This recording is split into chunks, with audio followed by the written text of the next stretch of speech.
Hey everybody, in this video I'm going to show you the media home interface of the Popcorn Hour products as well as the file browser and some settings. So this is one of the three possibilities you can be confronted when the unit starts up. So this is the media home, as I already said. You can do a lot of things here. So on top there is the basic clock with the date. Then below that there's the weather widget, which you can set up to different colors as well as changing the forecast from one day to a week. And below that, on the very bottom of the page, as you can see here, there's basically the most important things, all the options where you want to go. So you can put your shares here, as I did with my media share. Then there's my download share, and you can pin the jukebox there as well. You can also remove those items, you can add new items, you can add apps like Plex or YouTube to this. You can change the color of the name, like network media. You can change this, you can change the color of the icons. When you add a share like this, you can, as you can see, download has a different icon than media, so you can select different icons for this. Also the color can be changed when they are marked. Like here I got green now, you can change I think from 8 or 10 different colors, something like that. Yeah, you can put apps here. Yeah, so you can customize this home screen a lot. The wallpaper can be changed as well. This is the default one. You can also change the background to the weather, so according to the weather it changes. And one nice addition is the recently played point, where you see the latest episodes you watched and you can go back to them and you are exactly where you left off. That's very handy. Okay, now let me show you the file explorer. So in my case, I'll show you the networked media. There are my shares, so let's open the download share.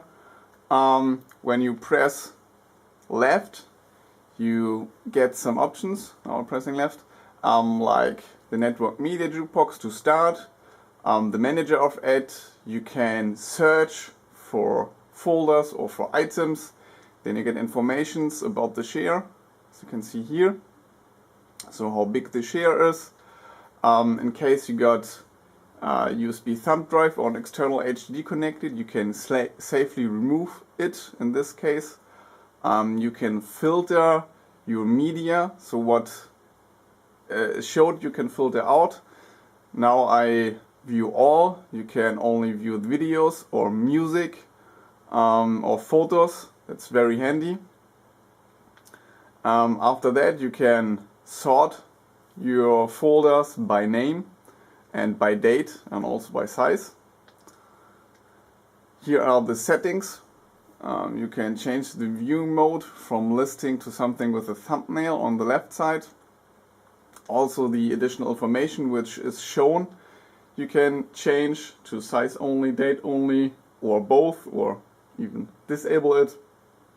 Here show some tooltips. This is always handy because then you actually know what this means here. And when you press right, you can copy items, you can move them, you can create a new folder, you can delete them, you can rename them, and you can also pin this to your home screen. So let's, download is already pinned, so let's pin this folder to my home screen. Let's pin it to the home add-on, that's the home screen. I can change the name. Here I can change the icon, as I told you. There are a bunch from where we can choose from. And I believe you can even add a new one. But I'm not going to do this here. But it's possible, so you can really customize this to your liking. Very awesome. Here again also the highlight color you can change. And now let's save it. And then let's get back, and here is the folder I added. So very, very nice. That's basically the file explorer. Let me show you the loading performance when you have relatively big items. Now let's go to the list view. Okay, I got like, I don't know, maybe 70 items here in the folder, and as you can see, there is basically, there is no pausing, and yeah, I got above 70 items and it's just scrolling through them like butter. So no lag whatsoever. That's very nice, because in previous generations there was sometimes a lag, but this is definitely gone now. Okay, so let me show you a little bit of the settings, what you can choose. Yeah, the setup wizard is basically the thing you want to do when you set up the device for the first time. So it asks you how you want to connect via Wi-Fi or LAN, and what's time settings and stuff like that. Yeah, so here are the more general settings, like the name of the device, screensaver time, and here also the widget I was talking earlier about, where you can set here the forecast. I set it to 1 week, but you have also different options to choose from. Yeah, pretty basic. Here is the home launcher. So what do you want to set your default one? I set it to media home, the music home, which is a new one. Very nice. If you listen to a lot of music, that's definitely the one you want to choose. You can view this in a different video of mine.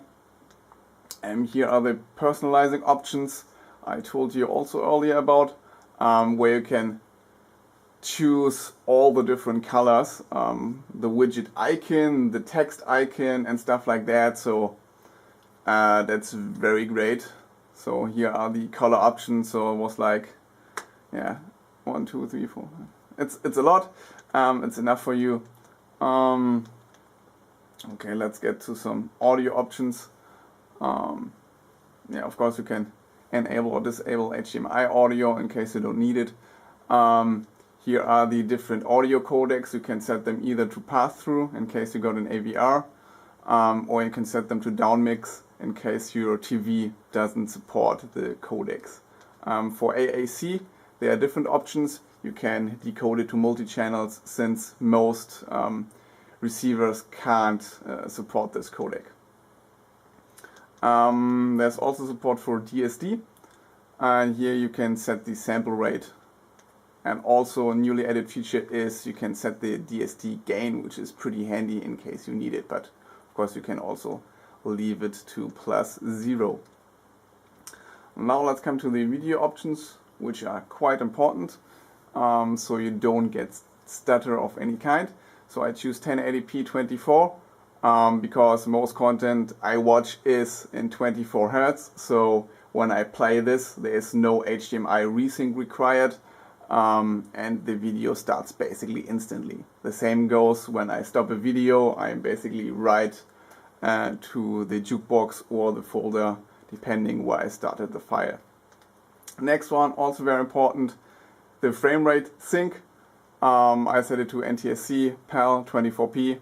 This means basically every content that I play, even if it's 25p or 50 Hz or whatnot, the Popcorn Hour always sets the display to the right refresh rate, so that you won't get any stutter whatsoever. And this is where the Popcorn Hours really do shine.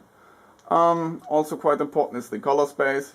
You want to be in the right color space, otherwise the color reproduction would not be the intended one.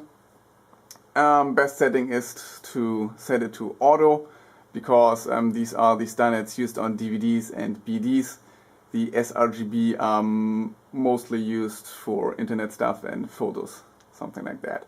A new option is the external video scaler, so in case you have a good external scaler, something like Lumagen, or you have a very good and expansive AVR with good video processing in it, you can let those devices do the upscaling rather than the Popcorn Hour, but the upscaler of the Popcorn Hour is already pretty good, so most of you won't need this, but in any case it's very nice to have this kind of feature.